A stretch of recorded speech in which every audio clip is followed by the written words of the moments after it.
নমস্কাৰ ৰাইজ, সৰু মানুহ সৰু ভিডিঅ' এটালৈ আজি আকৌ নতুনকৈ আহিলোঁ আপোনালোকৰ মাজলৈ। আজি মানে ৰৌতাৰ কিবা গেৰুৱা বুলি কোৱা জেগা এডোখৰলৈ গৈছিলোঁ। মামী ভাগৰ মাকৰ ঘৰ আছিলে, তাতে তেওঁলোকে শৰাই দিবলগীয়া আছিলে। মানে এইটো বছৰি দি থাকে, মানে মই এনেকুৱা মানে আগতে কেতিয়াও দেখা নাই যে, সেইকাৰণে ভাবিলোঁ অকণমান ভিডিঅ' কৰি লৈ যাওঁ, আপোনালোককো দেখাম বুলি।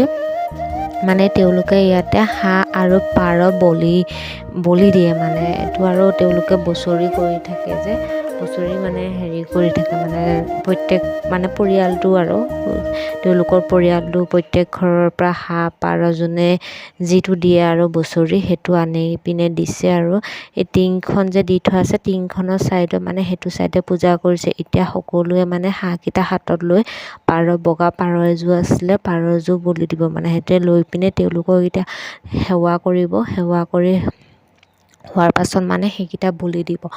মানে বলি দিয়াটো মই চাইছিলোঁ, মানে দেখিছিলোঁ, কিন্তু মই ভিডিঅ' কৰিবলৈ নোৱাৰিলোঁ। মানে ইমান তাৰমানে বহুত বেছি